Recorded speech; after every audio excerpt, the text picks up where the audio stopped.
This movie is encoded by Dr. Star. बाढ़ के कारण हुए नुकसान में 40 बीघा जमीन नष्ट हो गई। आपदा राहत कार्य के लिए शाही दरबार द्वारा भेजे गए चांदी के सिक्कों में भारी धोखाधड़ी की गई। इसके अलावा राहत कार्य की जांच करने आए राज्यपाल पर जानलेवा हमला हुआ, लेकिन एक हवलदार की वजह से उनकी जान बच गई। राज्यपाल ने जान बचाने के एवज में उसे अधिकारी बना दिया। अचानक आई बाढ़ से तटबंध टूट गए। 40 बीघा जमीन बाढ़ग्रस्त हो गई। 70,000 घर बह गए। 3 लाख लोग बेघर हैं और सड़कों पर रह रहे हैं। ऐसे ही लोग आगे नहीं जा सकते। बाढ़ से राहत के लिए मैं शाही दरबार से अनुरोध करता हूं कि वे चांदी के सिक्के मुहैया कराएं। शाही दरबार ने बाढ़ पीड़ितों के लिए 3 लाख टेल चांदी के सिक्के भेजे। उम्मीद है ये राशि पीड़ितों की मदद के लिए काम आए और उन तक पहुंचे और सम्राट की नजरों में खरे उतरे। वहां पर जाओ, इसे लेने के बाद पीछे की ओर जाओ। कितना टाइम? जल्दी से पीछे जाओ। बहुत भीड़ है यहाँ पर। जनाब जाओ, राहत के पैसे आ चुके हैं। आपदा राहत के लिए चांदी के सिक्के आखिर यहाँ आ ही गए। हाँ भाइयों, सब ध्यान से देखो। जी, चिंता मत कीजिए, जब तक हम हैं चांदी के सिक्कों पर किसी की नजर तक नहीं पड़ेगी।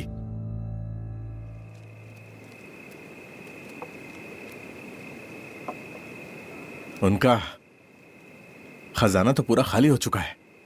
उसे खाली हुए लगभग 20 दिन हो चुके हैं। आखिर उन्होंने हमें यहां पर भेजा ही क्यों है? सुरक्षा करने जैसा है ही क्या यहाँ पर? कप्तान सुन ने कहा है कि हम चारों यहाँ सुरक्षा के लिए हैं ताकि पीड़ित यहाँ आकर बस न जाएं। मुझे ऐसा नहीं लगता। इस दरवाजे की सुरक्षा सरकारी सैनिक करते हैं, तो हमें अपने पहरेदारों को आंगन में तैनात क्यों करना पड़ता है? कप्तान सुन को शायद हम पसंद नहीं है। जब तक ये काम गंदा है, हम चारों को ये काम करना ही होगा। हाँ, मेरा भी यही है। चलो पीते हैं। हुजूर। अरे वो आ गए। तुमने भी यही कहा। मत करो, सुन लेंगे। मैंने भी यही सुना है। हाँ ठीक है। वो ऐसे ही कहते रहते हैं, पता नहीं उन्हें क्या चाहिए। जनाब जाओ, कप्तान सुन। जनाब इस वक्त आप यहाँ क्या कर रहे हैं? बस टहलने निकले हैं। हुजूर, हुजूर, हुजूर, पेंगलाई सराय के नौकर ने बताया कि राज्यपाल राहत राशि के वितरण की जांच करने के लिए गुप्त रूप से ठहरे हुए हैं। जनाब, हम इन्हें पूछताछ करने नहीं दे सकते। अगर वो झूठे आरोपों के झांसे में आ गए तो उन्हें समझाना मुश्किल होगा। अब तुम सब इसी वक्त पेंगलाई सराय जाओ। जी।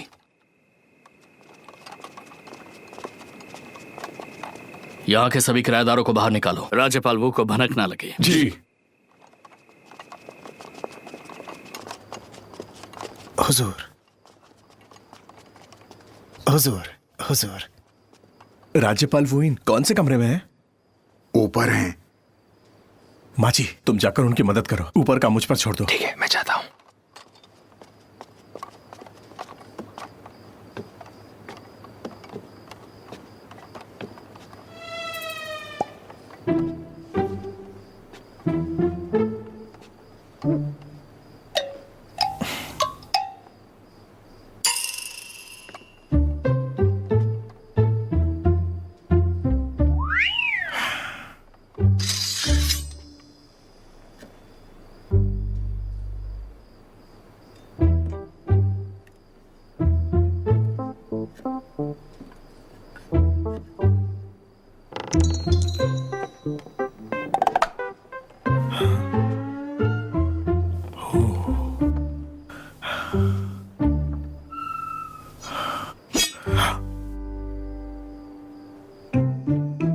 मोहतरमा, मुझ पर तरस खाइए। तुम रात को मेरे कमरे में क्यों आए? मैं एक हवलदार हूँ और यहाँ एक बहुत ही खतरनाक मुजरिम है, मैं जिसकी तलाश में हूँ। और मुझे पता है वो मुजरिम इसी सराय में छिपा हुआ है। मुजरिम किस कमरे में है? जानकारी के अनुसार आपके पड़ोस वाले कमरे में ही। मुझे लगता है तुमसे कोई गलती हो गई है। ये कोई मुजरिम नहीं है और बगल में रहता है, बल्कि ये मेरे आका हैं। हाँ, जानकारी गलत हो सकती है, मैं जांच कर लेता हूँ। इसमें आपका कोई फायदा नहीं है। आपके मालिक खतरे में पड़ सकते हैं। क्योंकि ये जो अपराधी है ये बहुत ज्यादा खतरनाक है। वो पुरुषों और महिलाओं में कोई फर्क नहीं करता। चुप रहो।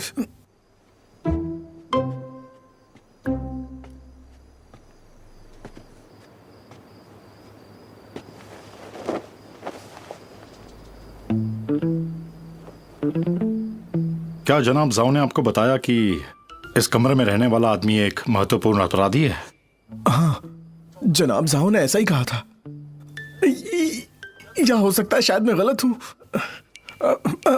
मुझे नहीं पता जनाब। जनाब, ठीक है, यहाँ पर क्या चल रहा है? चेंतियाजी और बाकी लोग खाली करवा रहे हैं। हुजूर, चेंतियाजी अतिथि कक्ष को खाली करवा रहा था, लेकिन फिर गलती से वो राज्यपाल वू के कमरे में घुस गया। मूर्ख कहीं का। तुम्हारे लिए अच्छा है, तुम जनाब जाओ के लिए काफी अमूल्य हो। मुझे ऐसा नहीं लगता, मुझे करना ही होगा। जनाब, बाहर जाओ। हाँ। राज्यपाल वू। कहा था राज्यपाल वू को परेशान मत करो, तो फिर अंदर क्यों गए? लेकिन तुम मुझे दोष क्यों दे रहे हो? नौकर ने मुझे नहीं बताया वो किस कमरे में है। मुझे एक एक करके खुद ही ढूंढना पड़ रहा था। तुम इतने बेवकूफ क्यों हो? जनाब साहब के अरमान को बर्बाद कर दिया तुमने। कौन से अरमान? बकवास मत करो।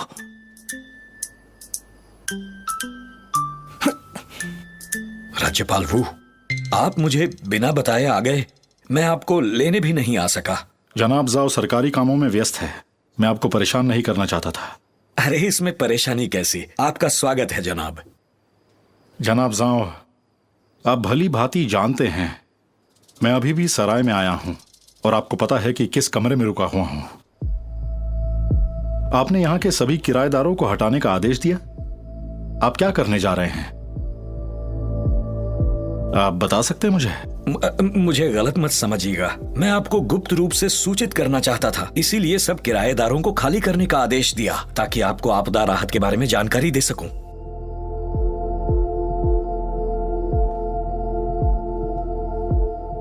जनाब जाओ, मुझे तुम पर भरोसा है।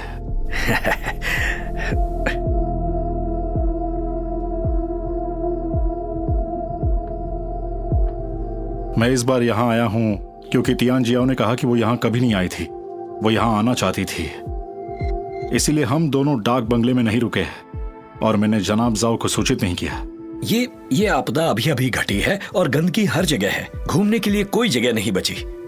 मेरी राय में राज्यपाल को मोहतरमा चैंग को किसी और जगह ले जाना चाहिए। क्या आप मुझे यहाँ से भगाना चाहते हैं? आप शायद नहीं जानते, जब से आपदा राहत के लिए चांदी के सिक्के जारी किए हैं, पीड़ितों का लालच बढ़ गया है और वो और अधिक पैसे मांगना चाहते हैं, वो भी अपने मतलब के लिए। वो हर दिन परेशानियां खड़ी कर रहे हैं। अगर उन्हें पता चला कि आप यहां हैं तो मुझे डर है कुछ हो जाएगा। जब तक तुम मेरी पहचान उजागर नहीं करोगे वो कैसे जान पाएंगे? बताइए मुझे। मैं थक चुका हूं, आपको भी जाना चाहिए। जी राज्यपाल जनाब।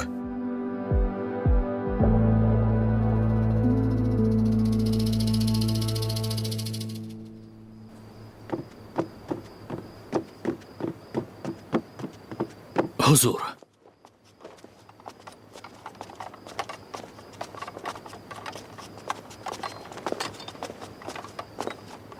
क्या ये वापस जाएंगे? नहीं। तो हमें क्या करना चाहिए?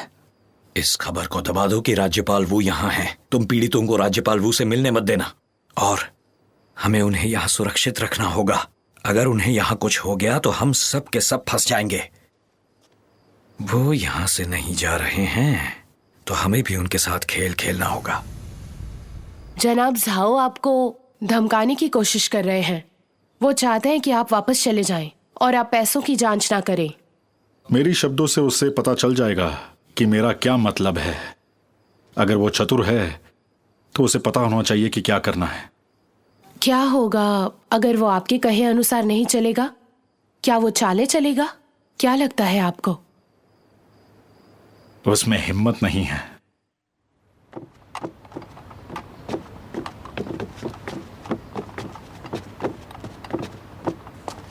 जनाब, आप बाहर जा रहे हैं? अपना ख्याल रखिए।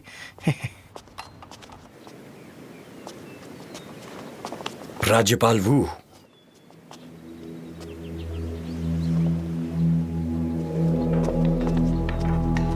चलते रहो।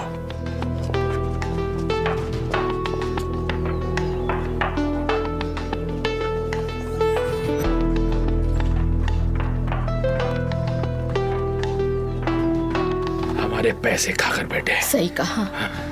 वो देखो वो आ रहे हैं। हाँ, चलो चलो जल्दी को रोको, राज्यपाल वू की रक्षा करो। अरे ये क्या कर रहे हो?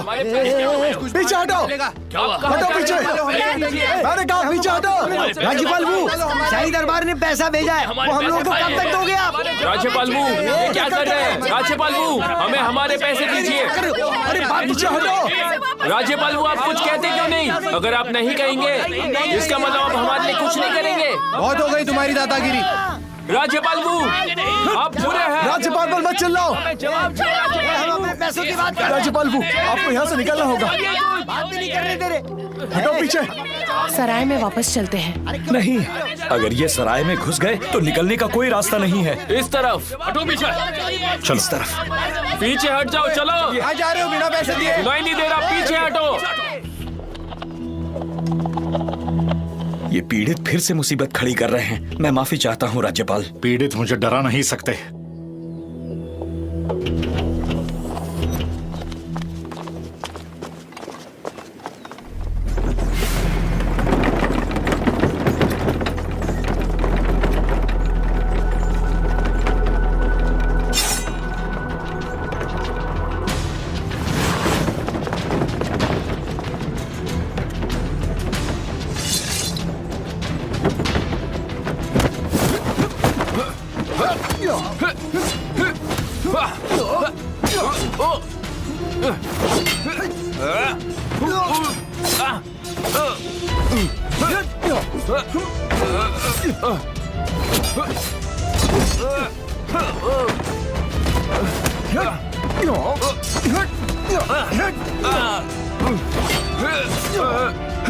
राज्यपाल वू, चलिए।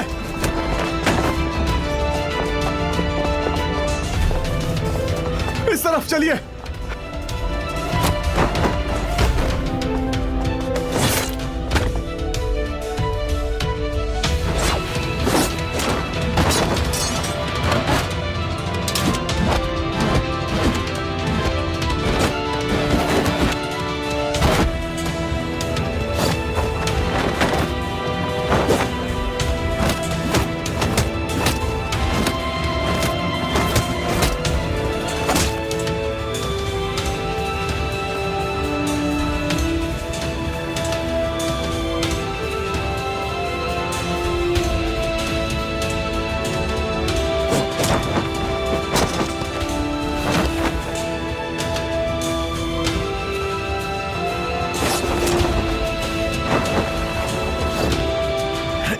राज्यपाल वो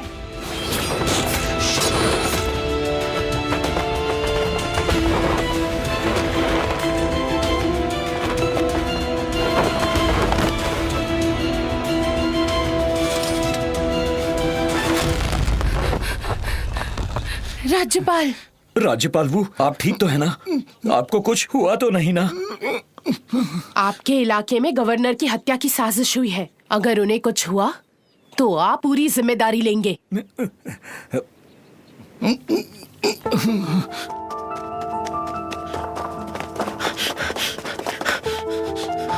रुक जाओ, भागो मत, भागो मत, रुक जाओ।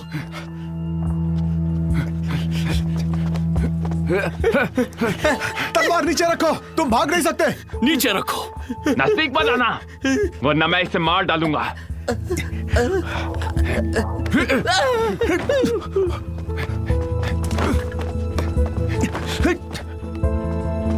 इसकी तो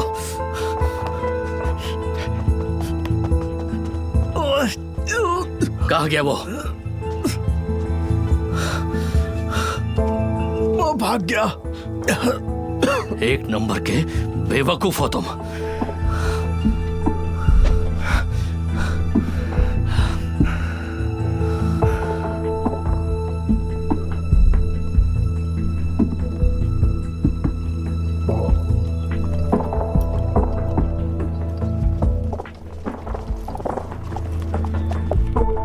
आप लोग यहाँ राज्यपाल वो की रक्षा करें। जी।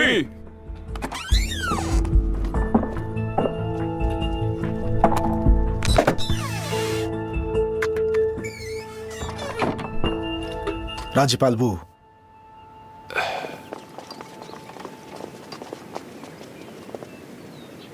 भाई, मैंने उस उप सेनापति को यहाँ पहले कभी नहीं देखा।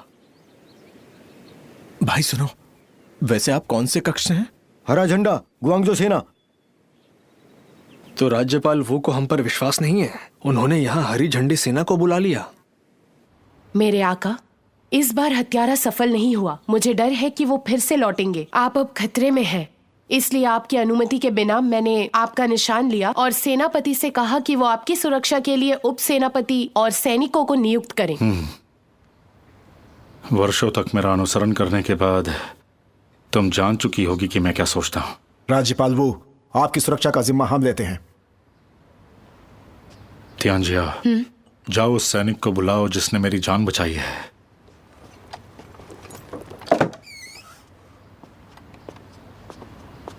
उस सैनिक को बुलाओ जिसने राज्यपाल वू की रक्षा की थी।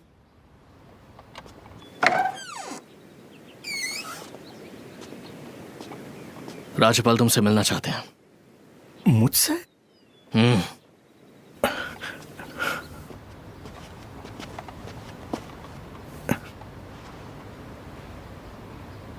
वैद्य जी, क्या आप पहले बाहर जाएंगे? जी।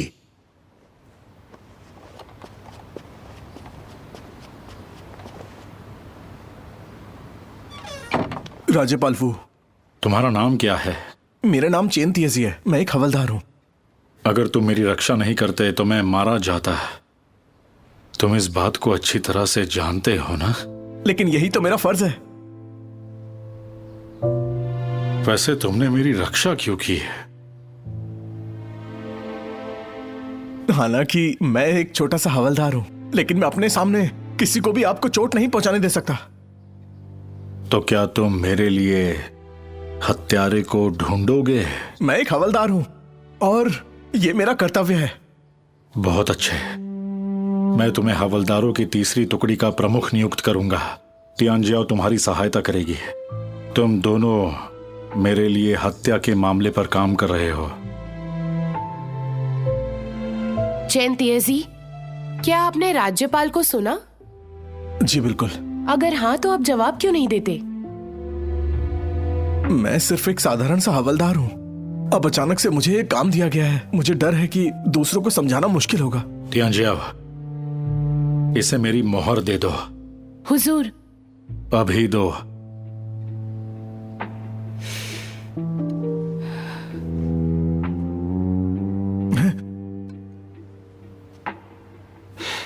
यदि तुम ऐसे व्यक्ति से मिलो जो किसी मामले को निपटाने की प्रक्रिया में आज्ञा न माने, तो तुम उसे मेरी मोहर दिखा सकते हो। क्या इसमें सभी सरकारी अधिकारी भी शामिल हैं? इस मोहर के जरिए तुम न्यायाधीश से भी पूछताछ कर सकते हो और मेरी मोहर दिखा सकते हो। ये तो अच्छी बात है। फिर तो मैं जांच अभी से शुरू कर सकता हूँ। चेन तिएजी, सुनो, राज्यपाल वू ने तुम्हें इतने बड़े विशेष अधिकार दिए हैं, तुम उन्हें बिल्कुल निराश मत होने देना। बिल्कुल नहीं। आप मेरा यकीन कीजिए, मैं आपको चोट पहुंचाने वाले व्यक्ति का पता लगाने के लिए इस पूरे शहर का कोना कोना छान मारूंगा।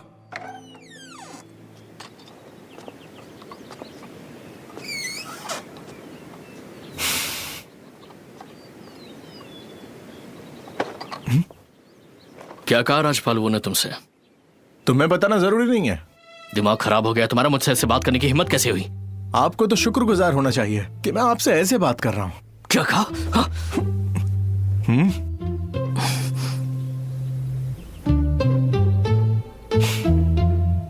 तुम्हारे पास ये राज्यपाल वो की मोहर कैसे आ गई? राज्यपाल वू ने अभी अभी चेन तिएजी को सैन्य के तीसरे दस्ते का प्रमुख नियुक्त किया है। वो हत्या की जांच करेगा। समझ गए ना? आपको बधाई हो चेन तिएजी, आपने राज्यपाल वू का विश्वास जीत लिया है। हम आपको निराश नहीं कर सकते। इस मामले को जल्द से जल्द सुलझाओ। जी बिल्कुल। तो ये बताओ कि तुम कहां से शुरुआत करोगे? सुनजिंग बैंग। आपके लिए आदेश है, जाइए और तीसरे दस्ते को आपदा राहत कार्यालय में इकट्ठा होने के लिए बोलिए। वहां क्या करने वाले हो? मुझे माफ कीजिए, ये बात मैं आपको तो नहीं बता सकता। ये बात मुझसे गुप्त रखोगे? माफी चाहूंगा हुजूर। ठीक है।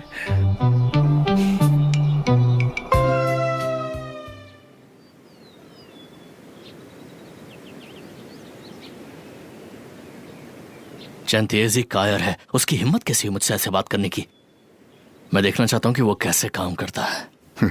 जैसे ही उसे अधिकार प्राप्त हुए, उसकी नजर में हम कुछ नहीं थे। आगे चलकर पछताएगा। बोलो भी। अच्छा तो बताओ, तुम्हें कब पता चला कि जो व्यक्ति ऊपर वाले कमरे में रह रहा है वो हमारे राज्यपाल वो इन है? जनाब, खाना तैयार है।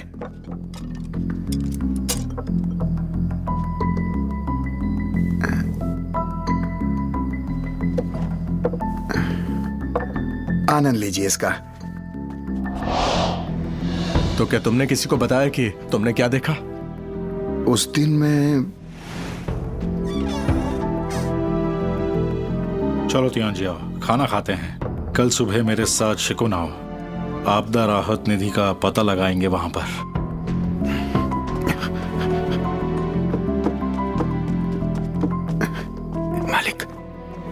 मालिक हैं? हमारे यहाँ एक बड़े अधिकारी आए हैं। कौन?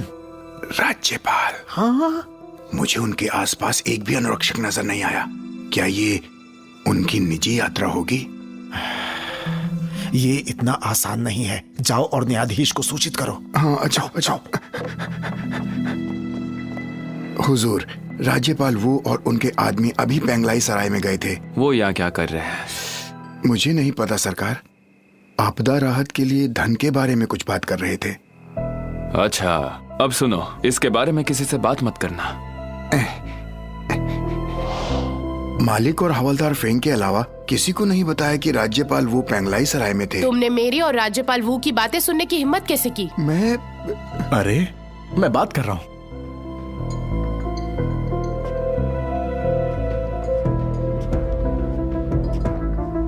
तो बोलिए हुआ। हुजूर, अब आप ही बताइए कि आपने इस बारे में किसे बताया? हुजूर, मैं कसम खाता हूँ, मैंने किसी को नहीं बताया है। अगर आप दोनों में से किसी ने ये नहीं किया तो ये फेंगू ही हो सकता है। वांगसी जी, तुम पहले इन दुकानदार और नौकर को वापस सराय में लेकर जाओ। जी। माची और जीचुन जी। फेंग हु को अंदर लेकर आओ। जरूर। फांगहू, तुम क्या कर रहे हो? हमारे साथ अंदर आओ।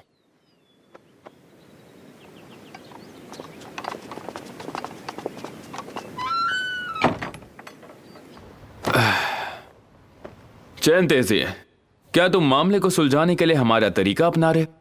फेंगहू, मुझे तुमसे बहस नहीं करनी।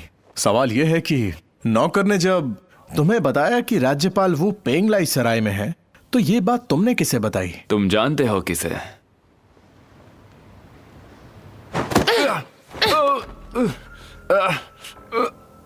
मेरे सवाल का सही सही जवाब दो। अगर तुम जवाब नहीं देना चाहते तो मैं तुम्हें हमेशा के लिए चुप करा दूंगी। अब जवाब दे भी दो। जब नौकर ने मुझे बताया, मैं जल्द से जल्द राहत कार्यालय पहुंचा और जनाब जाओ और कप्तान सुन को बताया। जब मैंने ये सब कहा तो क्या तुम वहां नहीं थे? तुम्हें कैसे पता चला कि जनाब जाओ और कप्तान सुन उस समय दोनों राहत कार्यालय में ही थे? मैं बताता हूँ। बोलो। क्या तुमने इसका ध्यान रखा? जी हाँ। चलो राहत कार्यालय चलकर देखते हैं। जी जनाब।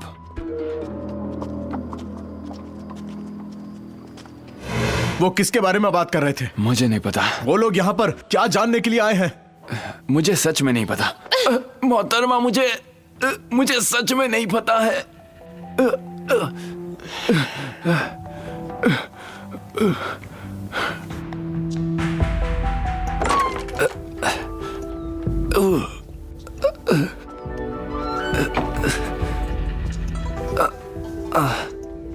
उसने तुम्हें तकलीफ दी, वो जरूर पछताएगा। ऐसा लगता है कि चैन तेजी ने अचानक अपने आप को बदल लिया है।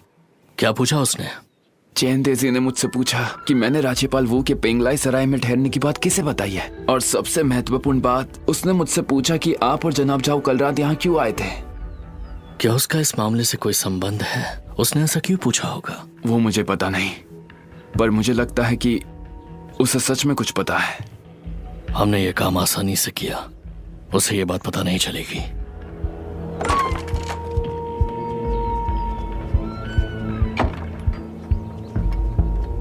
तो पूछताछ के आधार पर लग रहा है कि जब वहां के लोग और दुकानदार को पता चला कि आप और राज्यपाल वू पेंगलाई इन में रुके थे, तो नौकर सरकार के पास गया और फेंग हू को बताया, और फिर फेंग हू भागकर यहाँ आया और लॉर्ड जाओ और सुन जिंग बैंग को बताया।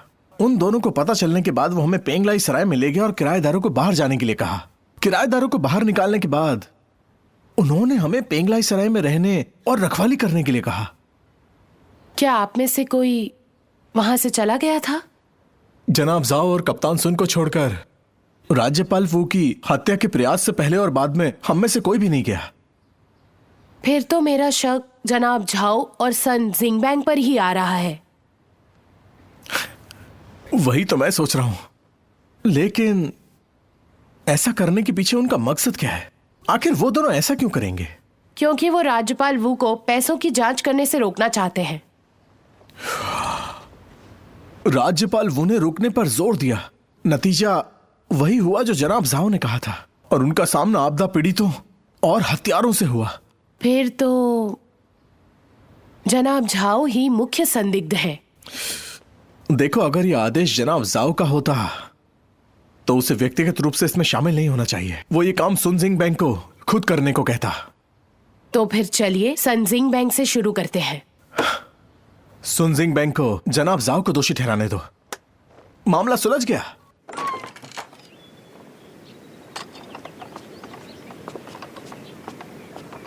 जनाब चैन, आप हमें कब तक यहाँ रखेंगे? उसकी पिटाई से मुझे चक्कर आ गया। मुझे तुरंत वैद्य के पास जाना होगा। हाँ, क्या आप उसे संभाल सकते हैं? अगर नहीं तो हम पर छोड़ दें। भाइयों, क्या मैं सही हूँ? सही कह रहे हो। अगर तुम्हें कोई सुराग नहीं मिलता है तो हम दोषी कैसे हैं? ठीक है, बस चुप हो जाओ। बात यह है कि आप सब पर से संदेह हटा दिया गया है। हमें इसकी कोई जरूरत नहीं है। तुमने हमें संदिग्धों की सूची में डाल दी, ये हमारे लिए बहुत बड़ा अपमान है। नहीं, देखिए, मैं वो नहीं हूं जिसने आपका अपमान किया, बल्कि वो पीड़ित हैं जो अचानक पेंगलाई सराय के प्रवेश द्वार पर आ गए। वो जानते थे कि राज्यपाल वो और हम कौन हैं, लेकिन फिर भी उन्होंने परेशानी खड़ी की और हमें पिछली गली की तरफ ले गए, और तभी हम लोग हत्यारे के जाल में फंस गए। तो मैं आप सबसे हमारी इज्जत बनाए रखने के लिए आदेश देता हूं कि इस काम में हमारी मदद करें, चाहे जो भी करना पड़े। पेंगलाइन प्रवेश के द्वार पर मुख्य पीड़ित को ढूंढने का प्रयास करें। जो व्यक्ति भी इस पीड़ित को ढूंढ लेगा, मैं राज्यपाल वू से उसकी प्रशंसा करने के लिए जरूर कहूंगा। कप्तान सुन, अगर आप नहीं चाहते कि आपके साथ वाले लोग आपको हरा दें, तो मेहनत ज्यादा करनी होगी।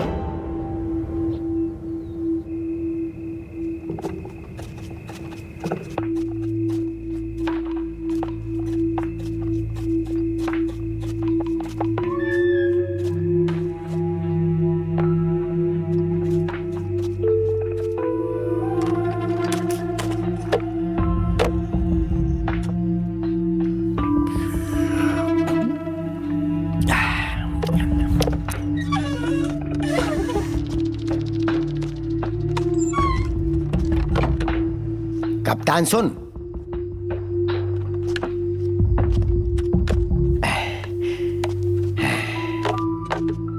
इतनी देर कहाँ लगा दी?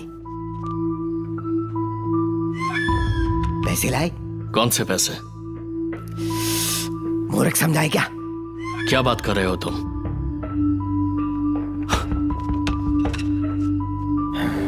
पैसे दो मुझे, नहीं तो सरकार को बता दूंगा कि आप ही ने मुझे उन लोगों को भड़काने को कहा था। मैं उसको बता दूंगा सब।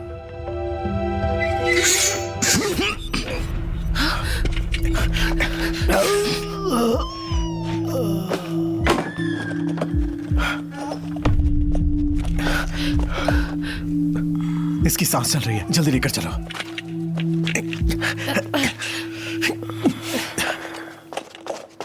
तुम इतने सालों से अधिकारी हो, इतनी घटिया गलती कैसे कर सकते हो? मुझसे गलती हो गई। क्या उससे छुटकारा पा लिया?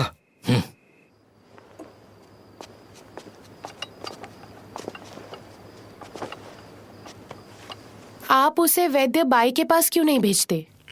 कप्तान सुन को पता नहीं चलना चाहिए कि वो अब भी जिंदा है। ओह, राज्यपाल वो इन दिनों मुझसे मिलने से इनकार कर रहे हैं। शायद उनको मुझ पर शक हो गया है। अगर चेंग तियानजियो उन्हें बता दे कि आज क्या हुआ, तो तुम ये अच्छी तरह जानते हो कि हम कितनी बड़ी मुश्किल में पड़ सकते हैं। आप चिंता मत करिए, जो भी है मैं समझा दूंगा। सिर्फ कहो मत, करके दिखाओ। राज्यपाल पर चाकू से हमला हुआ, वो बहुत गुस्से में है। लेकिन अगर तुम चैंग से पहले उन हत्यारों को पकड़ लो तो हम इस हालात को बदल सकते हैं। आप कहना क्या चाहते हैं जनाब? तुम्हें सब कुछ सिखाना पड़ेगा क्या? मैं आपका इशारा समझ गया।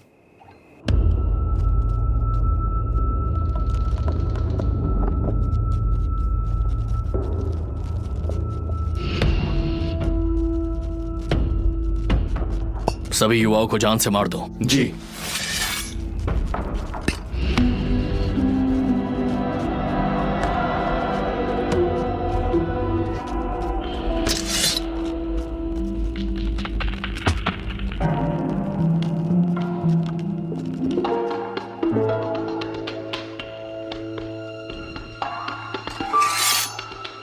चलो। जी।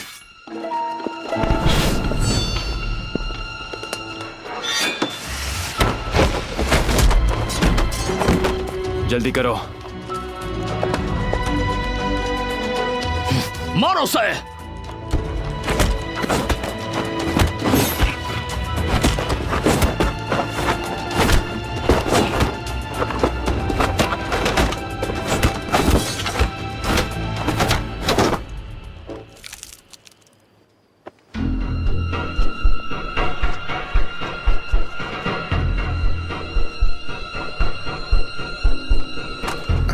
अप्रत्याशित रूप से यहाँ पर जरूर एक महान महारथी छिपा हुआ है।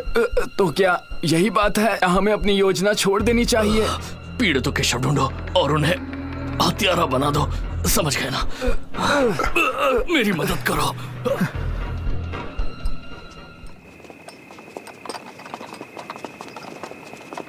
इन्हें यहां रखो।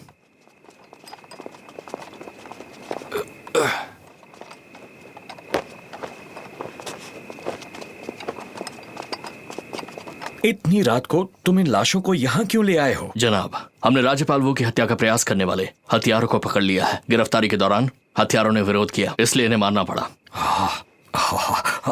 तुम लोग यहीं रुको, मैं राज्यपाल वू को सूचित करता हूँ।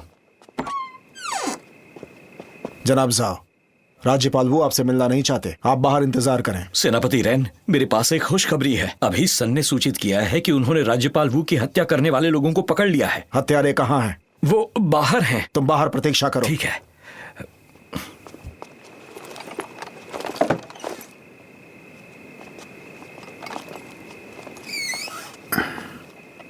राज्यपाल वू, आखिरकार मैं आपको देख पाया। आप बिल्कुल ठीक लग रहे हैं। आपको ठीक देखकर मुझे खुशी हुई। जनाब साहब, मैंने सुना है कि आपने सभी हत्यारों को पकड़ लिया है। आप देखिए, सब के सब यही हैं। सब मर चुके हैं, कोई भी जीवित नहीं है। राज्यपाल वू, इन हथियारों ने गिरफ्तारी का विरोध किया था, इसलिए हमें इन सभी को मारना पड़ गया। सुन सिंह बैंग, तो बताइए कि आप कैसे साबित करेंगे कि ये सब लोग हत्यारे हैं? ये बताइए कि आप कैसे साबित करेंगे कि ये नहीं है? चिकित्सक भाई, क्या आप इसकी जांच करने में मेरी मदद करेंगे? ये देखने के लिए कि इन्हें तलवार से मारा गया है या मरने के बाद तलवार का इस्तेमाल हुआ। मैं जीवित लोगों की जांच करता हूँ, मुर्दों की नहीं। चिकित्सक भाई, अगर मैं तुम्हें जांच करने कहूं तो क्या होगा? राज्यपाल वू ने तुम्हें इसकी जांच करने के लिए कहा है। तुम मेरी तरफ क्यों देख रहे हो? जांच करो।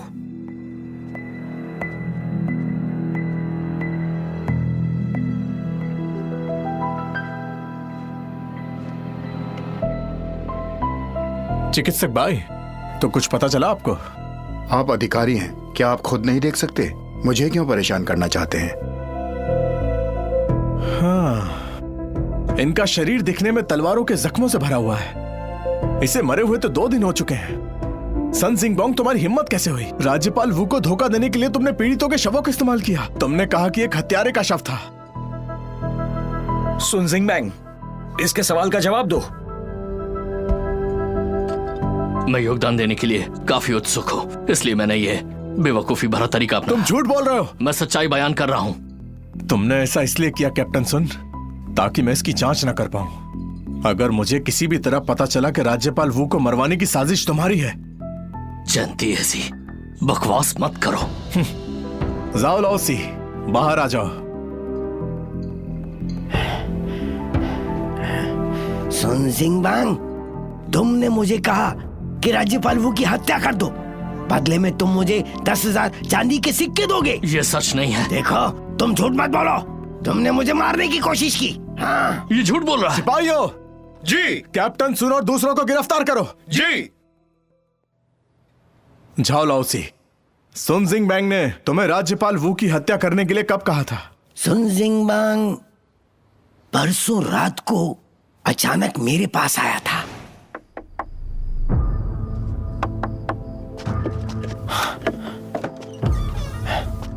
क्या हुआ? तुम यहाँ? क्या चाहिए? मुझे कुछ जरूरी काम है। क्या गड़बड़ है?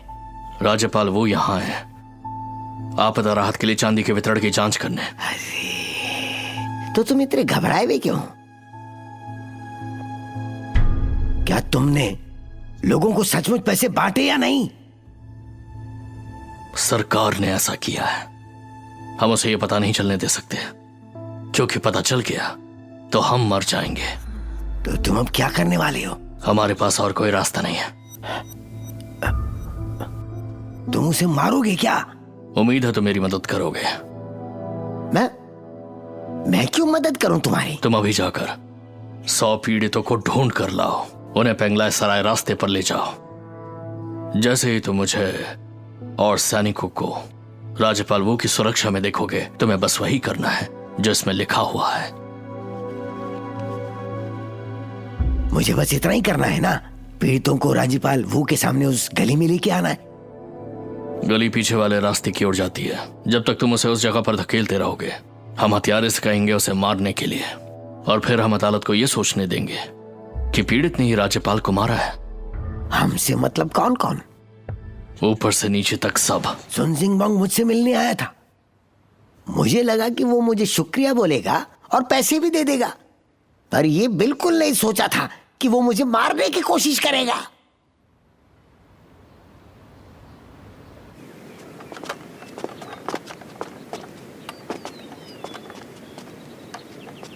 तो मुझे लगता है कि हमने राज्यपाल वू की हत्या के पीछे सुन जिंगबैंग का मकसद ढूंढ लिया। लेकिन हमें ये नहीं पता चला कि सन जिंगबैंग के अलावा इस मामले में और कौन शामिल था। चलो कप्तान सुन से पूछताछ करें। सुन जिंगबैंग, जाओ लाओसी ने हमारे सामने कबूल किया है कि तुमने उसे राज्यपाल वू को मारने के लिए कहा था। यह है उसका कबूलनामा, खुद देख लो।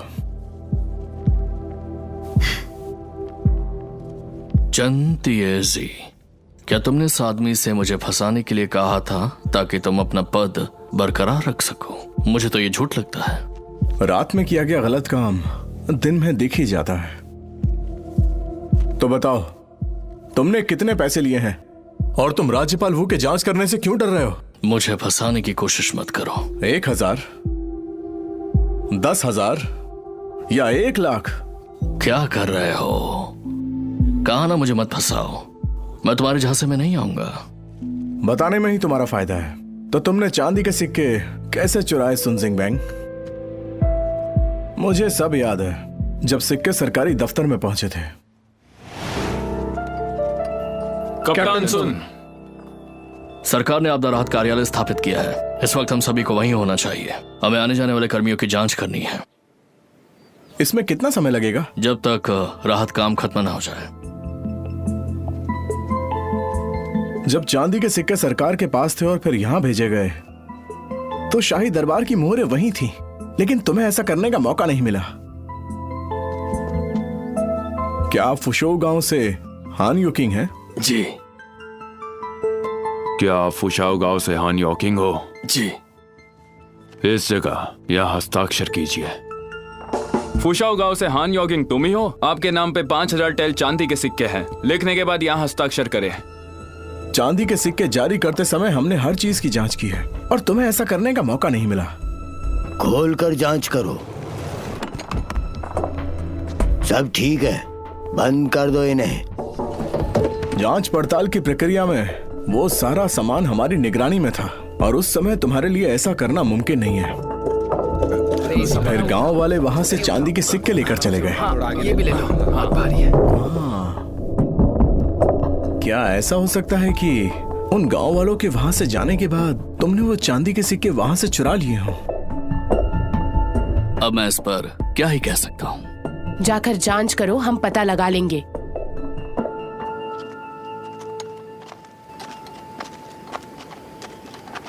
हान याओकिंग ने राहत राशि लेने के बाद क्या उसका उपयोग आपदा कार्य के लिए नहीं किया? इस गांव में कोई भी नजर नहीं आ रहा।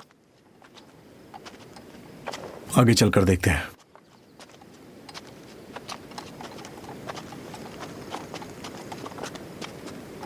क्या हान याओकिंग अंदर है? इससे आपका कोई मतलब नहीं है।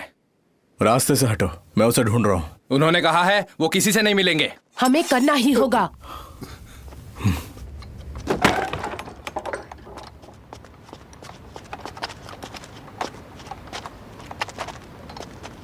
हान याओकिंग,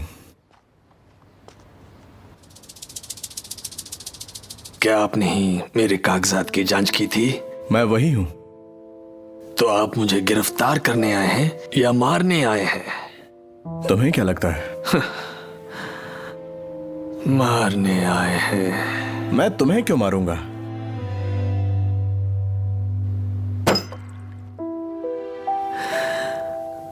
आप मुझे एक छोटे अधिकारी को सौंप देंगे अपने भ्रष्टाचार को छुपाने के लिए। हान याओकिंग, हम तुम्हें मारने नहीं आए हैं। हम यहाँ सरकारी चांदी के भ्रष्टाचार मामले की जांच करने आए हैं। केवल आप? हमें राज्यपाल वू ने मामले की गुप्त जांच करने के लिए भेजा था। मैं? तो तुम हमें कुछ बताना चाहते हो?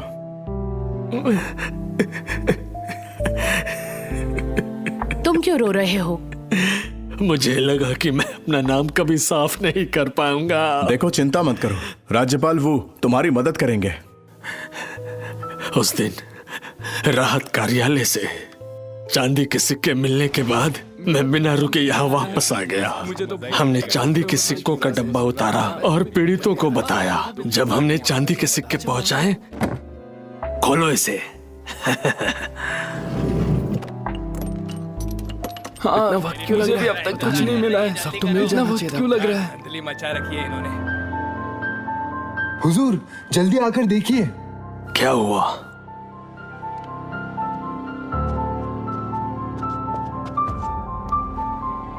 क्या?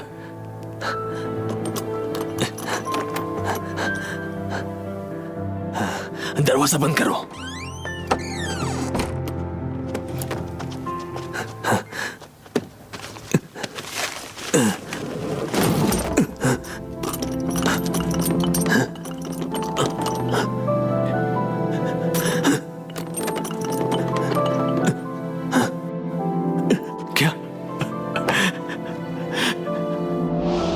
क्या तुम सच बोल रहे हो? अगर आपको यकीन नहीं है तो जाकर खुद देख लीजिए।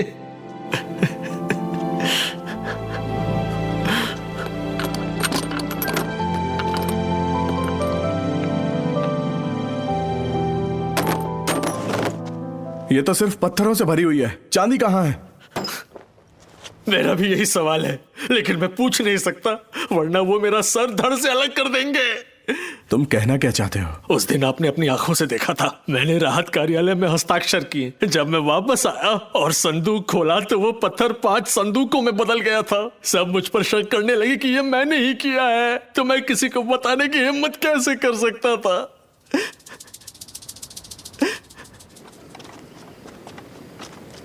सन जिंगबैंग ने और बाकी लोगों ने ऐसा कैसे किया होगा? मैंने देखा कि सरकारी सैनिकों ने शाही दरबार द्वारा सीलबंद चांदी के सिक्कों को आपदा राहत कार्यालय में भेजा।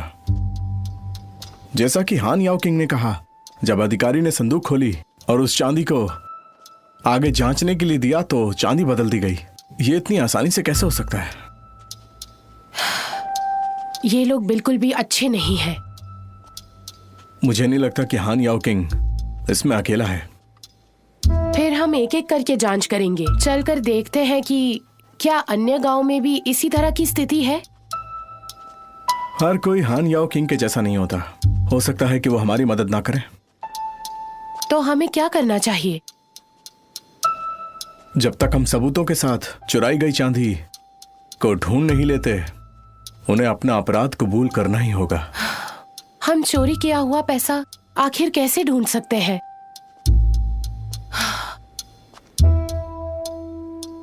चलो दफ्तर चलते हैं।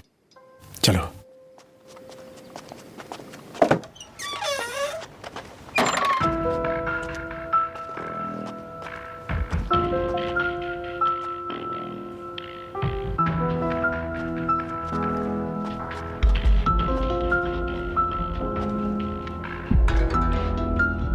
ये वही जगह है जहां चांदी के सिक्के पत्थरों से बदल दिए गए। यहाँ चांदी के सिक्के पत्थरों से बदलने के लिए उन्हें बड़ी संख्या में पत्थरों की जरूरत थी।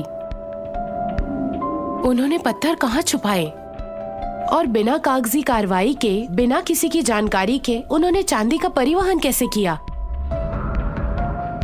ये जगह इतनी भी सामान्य नहीं है।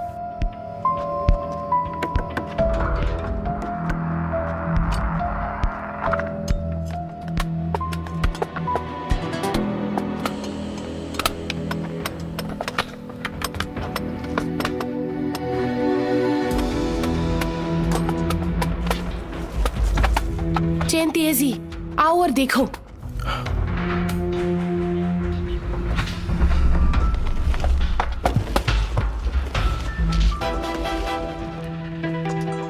चलो।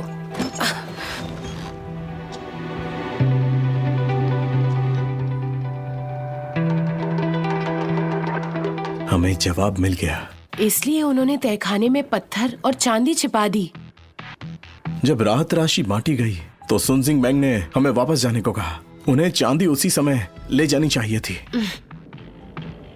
चांदी भेजने के बाद उन्हें जगह खाली होने का डर था, क्योंकि यहाँ पीड़ित लोग इकट्ठे हो जाते हैं। इसीलिए उन्होंने हमें यहाँ वापस भेज दिया। इस कार्यालय के सभी लोगों को गिरफ्तार करो। उस लियू बियाओ और फैंग हू को गिरफ्तार कर लो। हिम्मत कैसे हुई?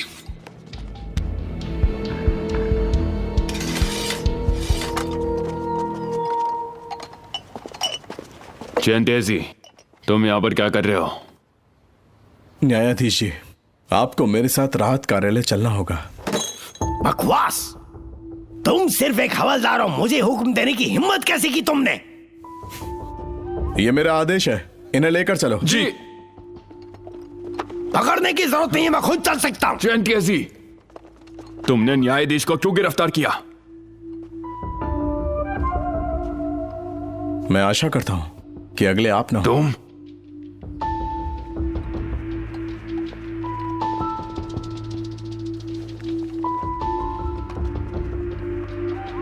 मुनीम जी, आपदा राहत कार्यालय के सुरक्षा कर्मियों की निर्देशिका निकालिए। क्या आपके पास जनाब जाओ के आदेश हैं? क्या तुम्हें नहीं पता कि मैं किस मामले पर काम कर रहा हूं? जितना बोला है उतना करो। हाँ, मैं समझ गया, मैं आपको देता हूं।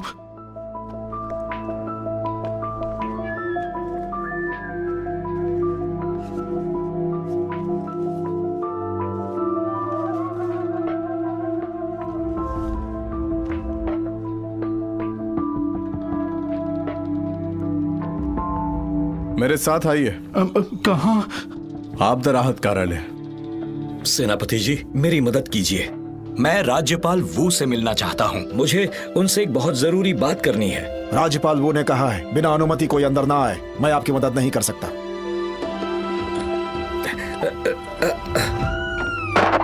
जनाब जाओ, एक बुरी खबर है। पहले शांत हो जाओ। उसने न्यायाधीश को गिरफ्तार कर लिया। वो अब राहत कार्यालय में है।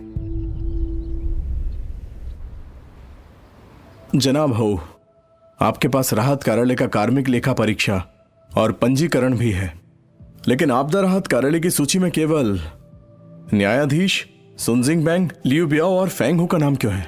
और बाकी बचे हुए 7 सैनिकों के इसके अंदर सिर्फ उपनाम ही है। सैनिक वू, झाओली, झाऊ और झेंग वो लोग कौन हैं? और इनके बारे में सब कुछ मुझे बताओ। 7 सैनिक सरकारी कार्यालय से नहीं हैं। सन जिंगबैंग ने उन्हें बाहर से लाया था। मैंने उनसे पंजीकरण के लिए अपने पहचान दस्तावेज उपलब्ध करने के लिए कहा था। उन्होंने कहा कि वो किसी और दिन पूरा करेंगे। जनाब हाओ, सरकार के पास पर्याप्त सैनिक हैं। आपने अपने आदमी का इस्तेमाल क्यों नहीं किया? और इसके बजाय आपने बाहर से किसी को ढूंढा जिसके पास पहचान पत्र नहीं था, और इसीलिए आपने उस आदमी से पैसे पहुंचाने के लिए कहा। क्या ये चांदी को पत्थर से बदलने की सुविधा के लिए था? तो बताओ मुझे, तुम्हें चांदी बदलने का निर्देश किसने दिया? मुझे कुछ नहीं पता। फेंग हो, तो अब आप बताइए, चांदी के लिए आपने इसे कहां भेजा? मैं आपसे कुछ नहीं कहूंगा।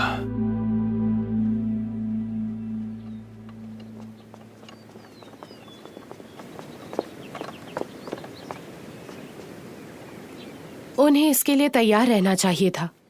वो जानते हैं कि पकड़े जाने पर उन्हें क्या कहना है। ऐसा इसलिए है क्योंकि वो डरते नहीं हैं। उन्हें लगता है कि कोई उनकी मदद करेगा। इसलिए हमें सुन जिंगबैंग से जल्द ही कबूलनामा लेना होगा। तुम्हें कुछ मिला क्या?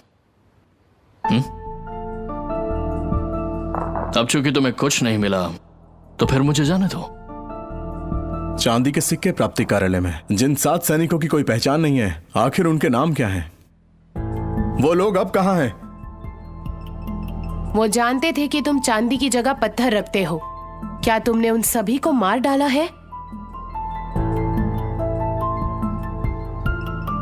मुझे नहीं पता आप किस बारे में बात कर रही हैं। क्या बकवास कर रहे हो? मैं अपने घर में प्रवेश क्यों नहीं कर सकता? जनाब चैन के आदेश से ये हत्या के मामले में पूछताछ का स्थान है। उनके आदेश के बिना प्रवेश नहीं कर सकते। मूर्ख कहीं का। कहा ना मैं इसमें शामिल नहीं हूँ। एक क्षण रुकिए, मैं जनाब को बताता हूँ। इसकी जरूरत नहीं। आओ मेरे साथ अंदर आओ। हटाओ इन्हें। पीछे हटो। नहीं जा सकते। हट जाओ रास्ते से।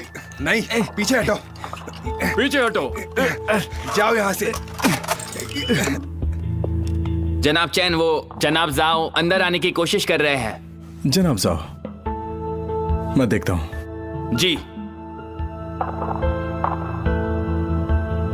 मोहतरमा चैंग, कृपया कैप्टन सुन को चांदी सिक्के कार्यालय ले जाएं। बहुत अच्छी।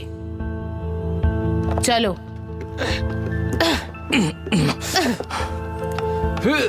रुक जाओ, रुको।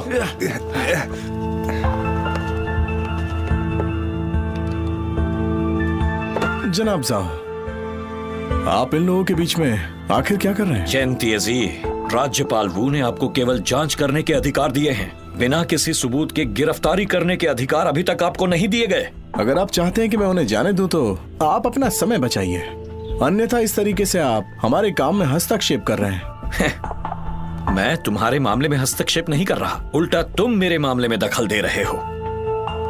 वैसे जनाब, आखिर आप कहना क्या चाहते हैं? तुम पूछताछ का स्थान सरकारी कार्यालय में बदल सकते हो। और जनाब, ऐसा मुझे क्यों करना चाहिए? क्योंकि मैं इस जगह को ध्वस्त कर दूंगा अभी। जनाब जाओ, मुझे अफसोस है कि आप ऐसा नहीं कर सकते।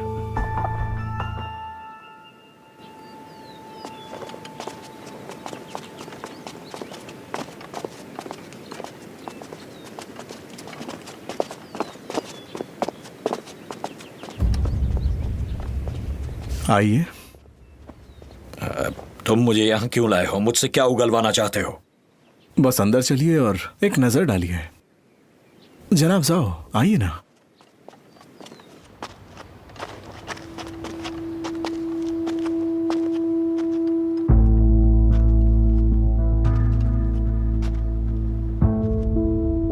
जनाब जाओ, ये वो स्थान है जहां न्यायाधीश हाओ, सुनजिंग बैंग, लियू बियाओ, फेंग हू और अन्य ने आपदा राहत के लिए भ्रष्टाचार किया। इसीलिए आप इस जगह को नहीं तोड़ सकते। क्या उन सब ने कबूल किया? अभी तक तो नहीं, लेकिन चिंता मत कीजिए, 2 दिन के अंदर सभी लोग अपना गुनाह कबूल कर लेंगे। काश ऐसा ही हो। रुकिए जनाब जाओ।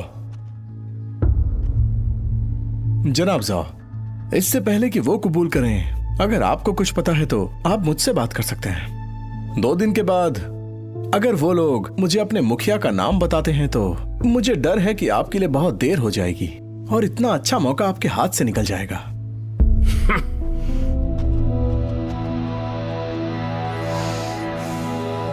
क्या तुम्हें इस बात का आश्चर्य नहीं है कि हमें कैसे पता चला कि उस कार्यालय के नीचे एक तहखाना है? ये तुमसे किसने कहा? तुम्हारे अलावा बाकी सभी ने कबूल कर लिया है। और मैं इस पर यकीन करूंगा। जब तक जनाब जाओ को यकीन है, सब ठीक रहेगा। मुझे सच बताना, क्या तुम अभी जनाब जाओ से नहीं मिले? और तुम्हें कार्यालय से अभी बाहर जाते हुए देखा गया, और फिर मैं जनाब जाओ को तहखाने में ले गया, और जब वो तहखाने के सामने खड़े थे तो वो क्या सोच रहे होंगे? यही कि तुम ही थे जिसने तहखाने के बारे में बताया है। तुमने मुझे फंसाया है। अब तुम जनाब जाओ के किसी काम के नहीं हो। अब वो तुम्हारे बारे में कहां सोच पाएंगे? सही कहा ना? अगर तुम पूरी जिम्मेदारी लेना चाहते हो तो मुझे बताओ कि चांदी कहां पर है, शायद तुम्हारी सजा कम हो जाए।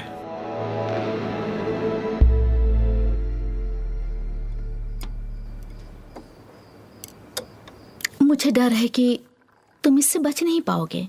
तुम राज्यपाल ऊ से बात करके अपराध स्वीकार क्यों नहीं करते? हाँ, उसके लिए देर हो चुकी है। तो अब आप क्या करने वाले हैं?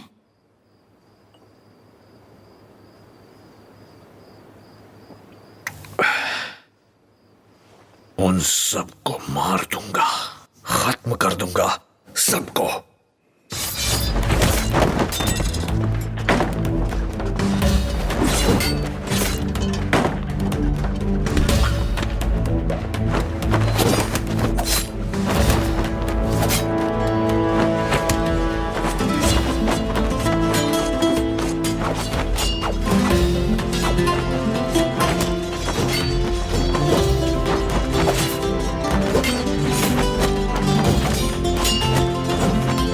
तुम उनकी रक्षा करो, ये मुझ पर छोड़ दो। ठीक है, जाओ।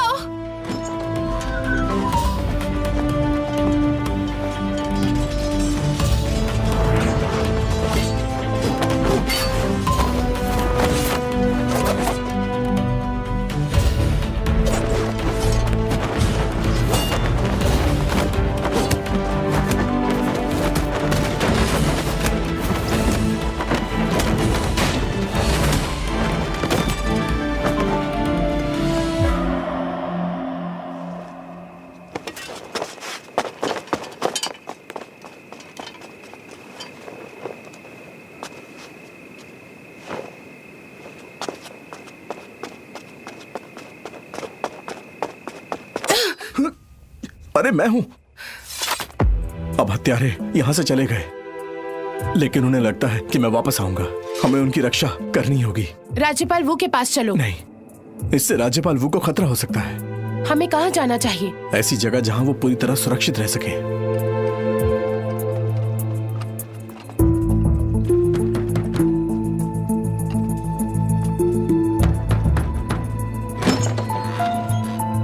मेरा नाम चेन तियसी है, मुझे आपके मालिक से मिलना है। थोड़ा इंतजार कीजिए।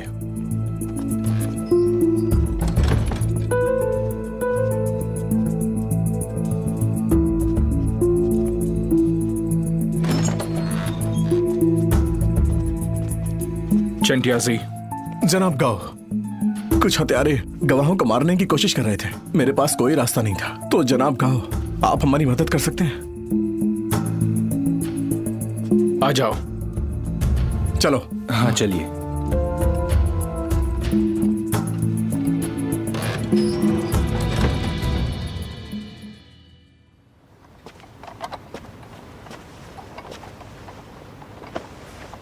सुन सिंह बैंग, तुम जानते हो जनाब जाओ तुम्हें मारना चाहते थे।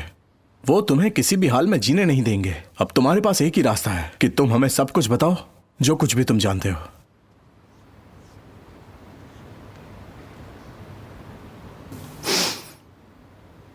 ठीक है, मैं तुम्हें बताता हूं।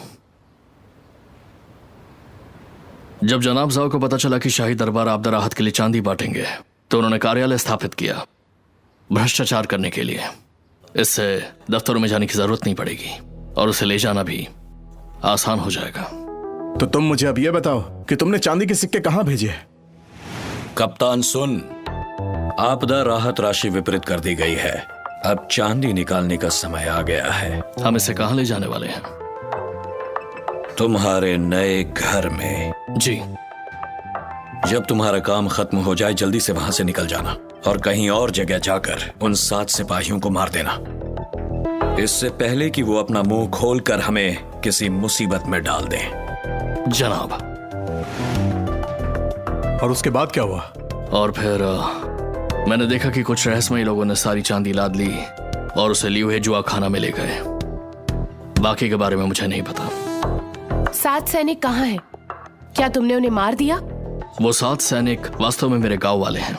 मैंने उन्हें कुछ पैसे दिए और उन्हें जाने के लिए कहा। बात कुछ समझ नहीं आई। जनाब जाओ ने जुए खाने में चांदी के सिक्के क्यों भेजे?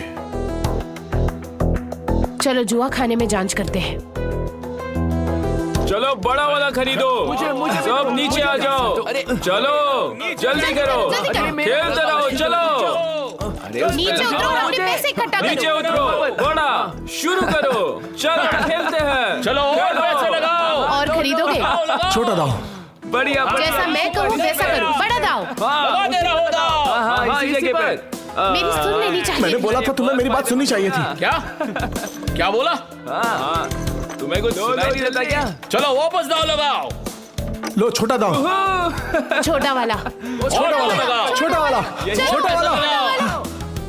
किस्मत खराब, हमें बड़े वाले पे दाव लगाना चाहिए था। हार गए। हाँ। चलो और दाव मैंने लगाओ। कहा था ना। फिर हार गए। है कि नहीं? तुम तो वापस हार गए। तुम पनौती हो। मैं कब से चुप रहो, ऐसा कुछ भी नहीं है। चलो चलते हैं। हुजूर आगे चलो। मत जाइए। अरे वहां से क्या आप हमसे कुछ चांदी के सिक्के उधार लेना चाहते हैं? अच्छा आइए डेजी। चलो। हाँ, चलो चलो चलो। कृपया इस तरफ से। मुनीम जी, ये युवा महाशय कुछ चांदी के सिक्के उधार लेना चाहता है।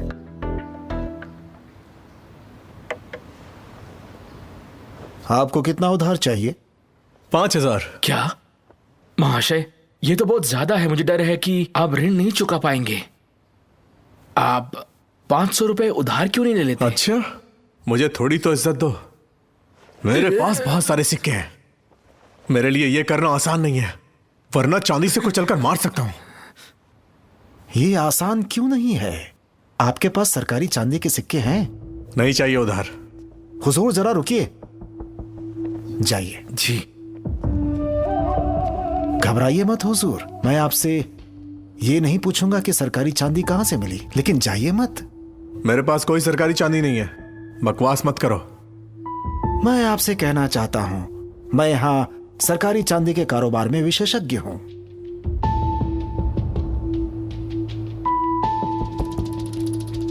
और वो कैसे? आप जो सिक्के यहां लाए हैं उसे पिघलाकर फिर से बनाया जाएगा और आप इसका इस्तेमाल जुआ खाने में जुआ खेलने के लिए कर सकते हैं। आपके सरकारी चांदी के सिक्के यहां पर साफ किए जाते हैं। सच में? बिल्कुल, ये सच है। बिना लालच के मेरी मदद कर रहे हो? मैं 10% लूंगा। तो ठीक है। आपके पास बता सकते हैं कुल कितने पैसे हैं? जितना तुम सोच सकते हो उससे कहीं ज्यादा। ये बताइए, आप पैसे भेजेंगे या मैं किसी को भेजूं? मेरे लिए यहां पर आना आसान नहीं है, तो अपने आदमियों को मेरे साथ भेज दो, उन्हें दे दूंगा। बहुत अच्छे, बहुत अच्छे।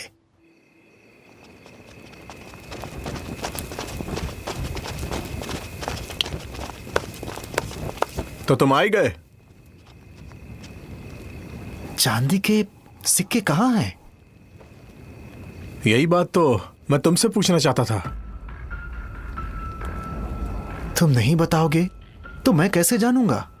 वैसे जनाब जाओ के लिए कितने सिक्के पिघलाए तुमने? आप ये कैसे जानते हैं? 2 लाख ना? तो आपको पता था? मैं जानना चाहता हूं कि जनाब जाओ की चांदी पिघलाने के बाद तुमने उसे कहां भेजा है? अगर आप जानना चाहते हैं तो आप जनाब झाओ से पूछ सकते हैं। मैं आपकी मदद नहीं कर सकता, माफ कीजिएगा।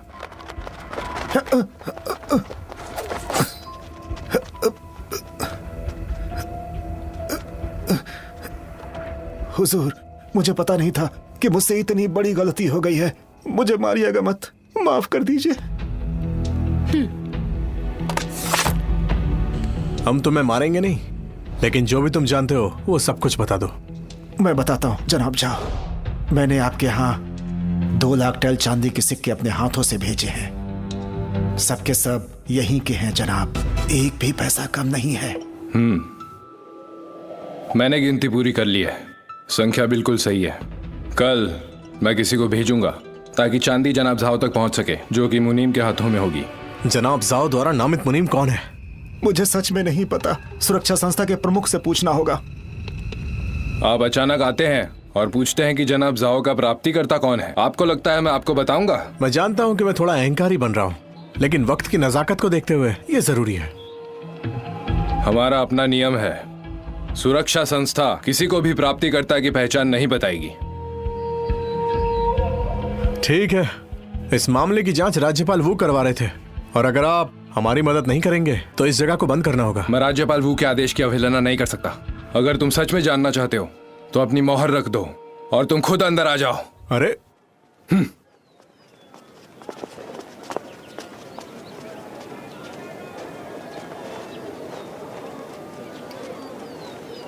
मैं इसके लिए माफी चाहूंगा।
तो फिर मुझे तुम्हें बताना ही पड़ेगा। वैसे सच कहूं तो आपकी मदद काबिल तारीफ है।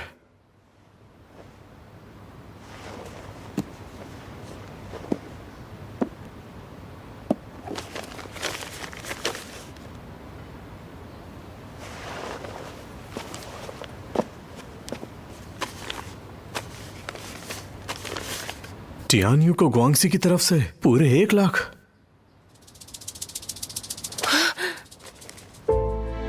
क्या हुआ? कुछ नहीं। किंगयुन को ग्वांगझो की तरफ से 1 लाख टेल्स।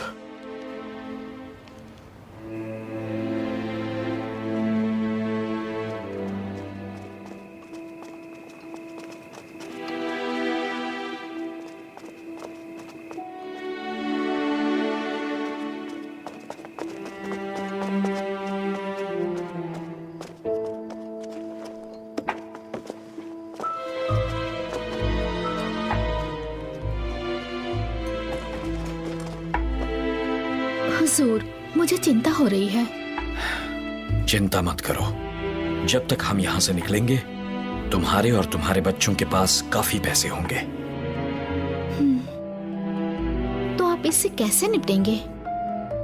खैर, मेरे पास एक योजना है। आज आप यहीं क्यों नहीं सो जाते? मैं भी नहीं जाना चाहता, मुझे बस राज्यपाल वू से मिलने जाना है, जिंगमैन मेडिकल सेंटर में। तुम फिक्र मत करो।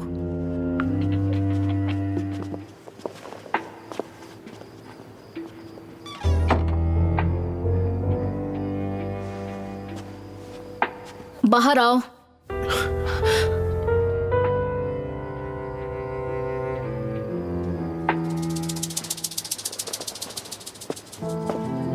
इतना करीब और इंतजार नहीं कर सकते, आज ही निकलना होगा। तुम इतनी जल्दी में क्यों हो? चेन तेजी यहाँ कभी भी आ सकते हैं। हमें पैसे लेकर यहाँ से निकलना होगा, इससे पहले कि जनाब जाओ हमें देख लें। चांदी के सिक्के कहाँ हैं? मेरे साथ आओ।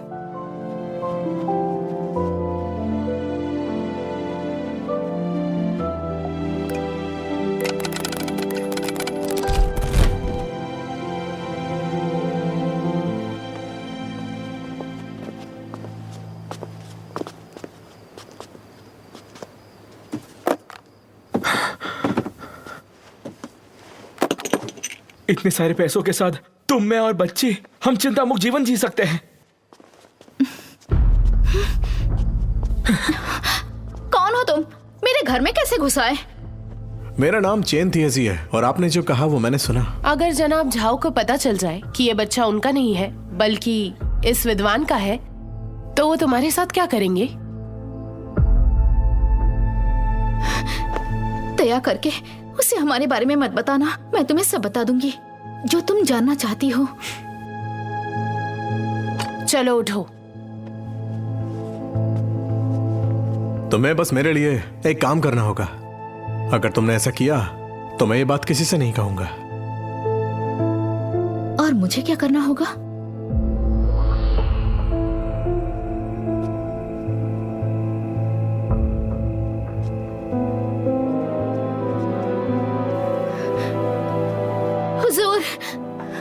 हुजूर।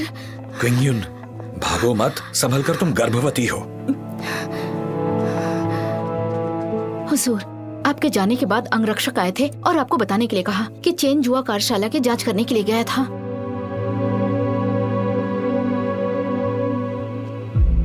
जाओ, मैंने जो कहा वो करो, जल्दी से जाओ, जाओ।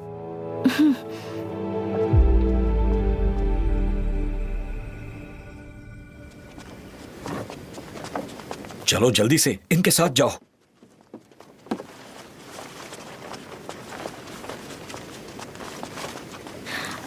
वैसे हम कहाँ जा रहे हैं? किंग क्वान प्रांत में मेरा एक पुराना घर है, जल्दी जाओ। जनाब जाओ। क्या मैं पूछ सकता हूँ कि आप कहाँ जा रहे हैं? चेन तिएजी, मैं जहाँ चाहूँ वहाँ जा सकता हूँ, इससे तुम्हारा क्या लेना देना? आपने बिल्कुल सही कहा, लेकिन मुझे अधिकार है कि आपको इस गाड़ी पर रखे 1 लाख टेल्स चांदी के सिक्कों के बारे में बताऊं। ये कहां से आए हैं? क्या बकवास है, मेरे पास वहां कोई पैसा नहीं है। अरे ये तुम क्या कर रही हो? रुको।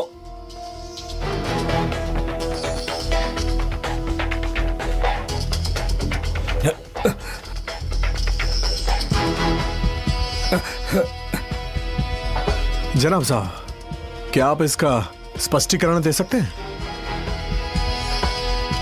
मैं राज्यपाल वू से मिलना चाहता हूं। जब आप अपना अपराध स्वीकार करेंगे तो ही आप अदालत में राज्यपाल वू से मिल पाएंगे।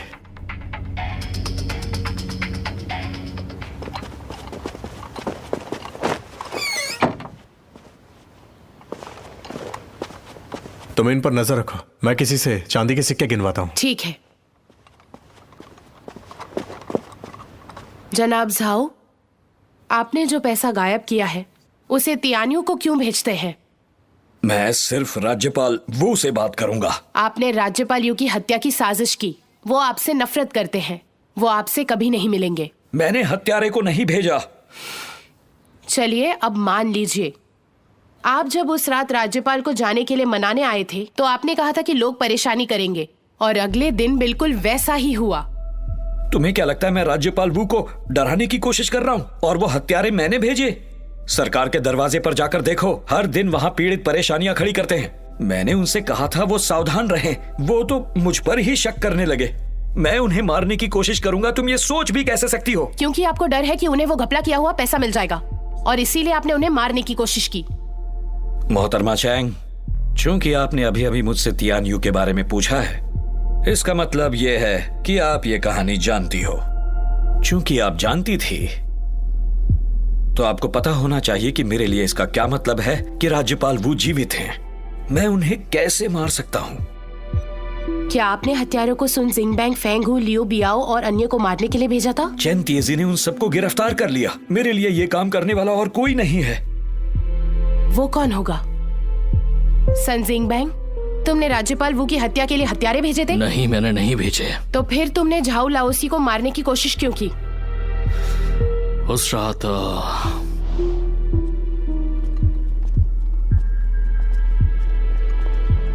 कप्तान सुन, एक पीड़ित ने मुझसे आपको ये चिट्ठी देने के लिए कहा है।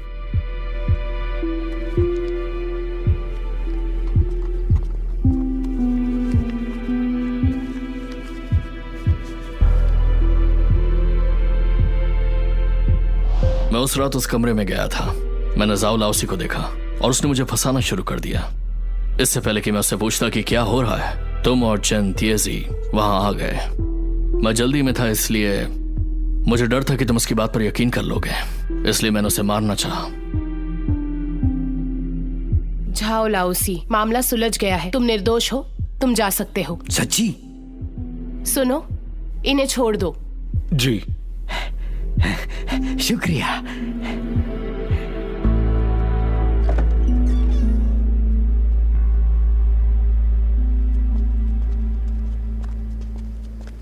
भाई,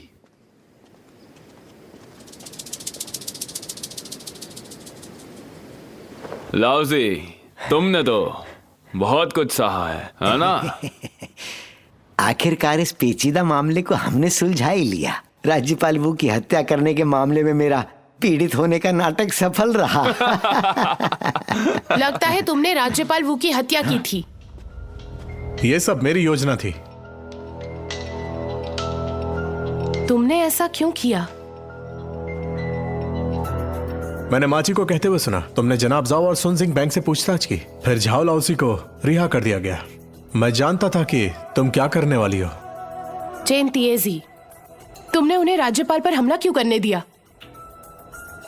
हान याओ किंग ने बताया कि जनाब जाओ और अन्य लोगों ने आपदा राहत निधि में घोटाला किया, लेकिन मेरे पास अधिकार नहीं था और इसीलिए मैंने राज्यपाल वू की हत्या का मामला बनाया। क्योंकि मुझे भ्रष्टाचार की जांच करनी थी, इसीलिए मुझे यह कदम उठाना पड़ा। तुम्हारी हिम्मत कैसे हुई? मैं अपना अपराध स्वीकार करने के लिए इस सब के खत्म होने का इंतजार करना चाहता था, लेकिन अब जब तुम्हें पता चल गया है तो हम उनके पास जाएंगे और मुझे सजा सुनाई जाएगी।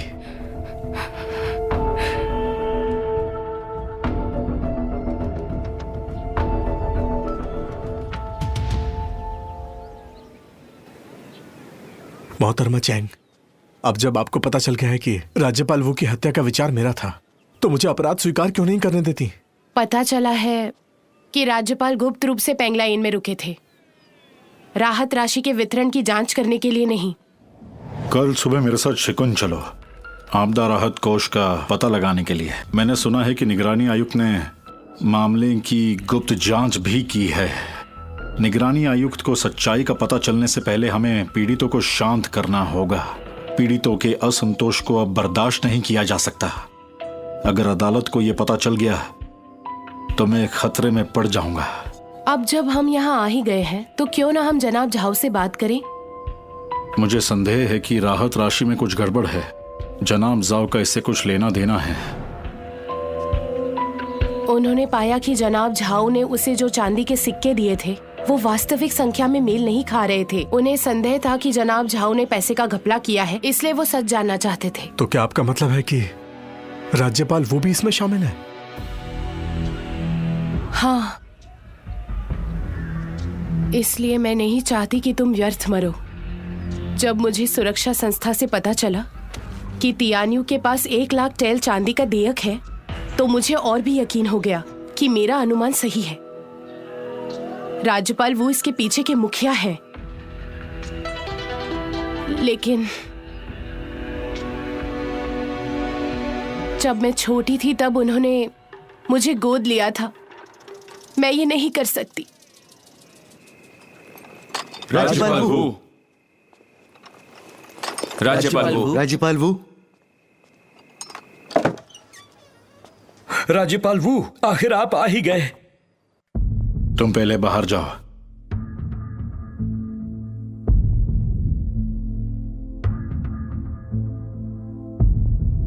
तुमने मेरे पैसे ठगने की हिम्मत कैसे की? राज्यपाल वू, मुझे गलत मत समझिए। मैंने तुम्हें 3 लाख दिए थे। तुमने कहा कि तुमने आपदा राहत के लिए वो खर्च किए। तुमने तो वहां पे सिर्फ 1 लाख दिए। पता चला कि तुमने चुपके से 1 लाख का गफला किया है। राज्यपाल वू, मेरी बात सुनिए। दरअसल वो मैंने आप ही के लिए रखे हैं, वो आपके हैं।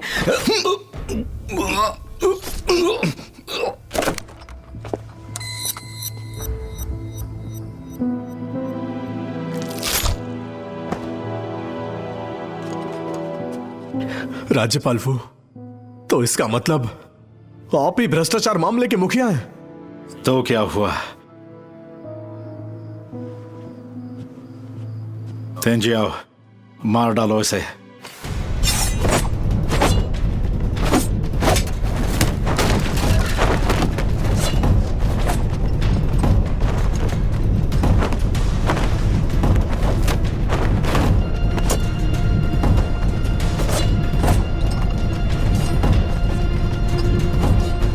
हुजूर, यहां सभी को मार दो, किसी को भी छोड़ना नहीं। जी। सुनो सब लोग। जी। भीड़ को चीर डालो। जी।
राज्यपाल वू,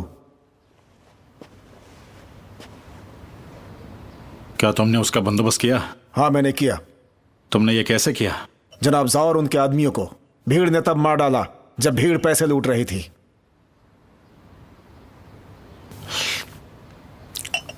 बहुत अच्छे। राज्यपाल वू, हम वापस कब लौटेंगे? कल। मैं तैयारी करता हूं।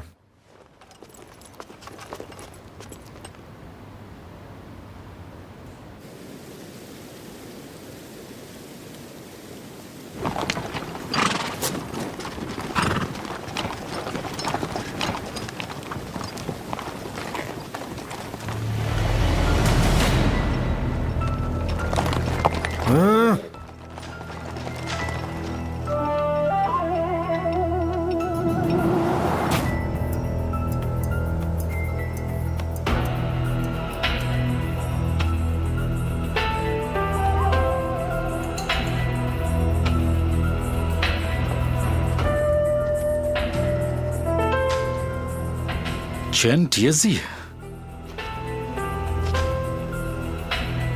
चेन टिएजी, तुम अभी भी जीवित हो? उन्होंने मुझे जीवित रखा, भले ही वो दयालु थे, लेकिन न्याय के लिए मैंने लोगों को चुना है। थैंक यू, धन्यवाद। अगर ऐसा है तो अब हमें कैसे भी कोई रास्ता निकालना होगा और हमें सबूत ढूंढने होंगे। तो बताइए क्या करें? मेरे मुताबिक करो।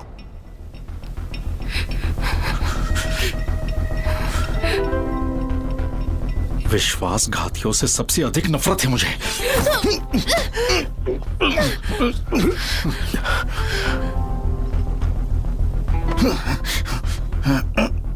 राज्यपाल वो, आपने पहले भी मेरी जान बचाई है, इसलिए मैं आपके लिए काम कर रही थी।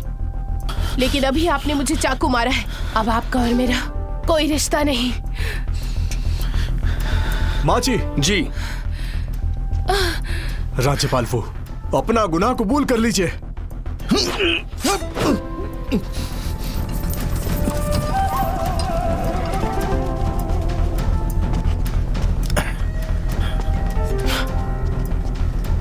निगरानी आयुक्त। राज्यपाल वो, क्या आश्चर्य है, गिरफ्तार करो इसे। जी। निगरानी आयुक्त, कोई गलती हुई हो तो माफ कर दीजिए।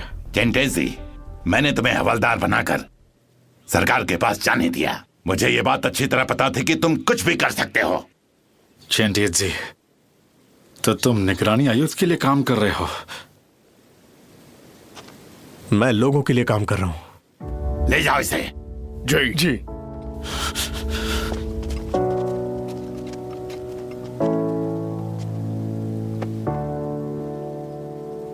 चेंटेजी, तुम्हारा योगदान बढ़िया है, तुम्हें इसका श्रेय जरूर मिलेगा। शुक्रिया हुजूर, इसकी कोई जरूरत नहीं। इस मामले के बाद मैं एक मार्शल आर्ट आश्रम खोलना चाहता हूं, ताकि ज्यादा लोगों को सिखा सकूं कि सही रास्ता कैसे चुनते हैं देश की रक्षा करने के लिए। बहुत अच्छे। 1 2 3 4 1 2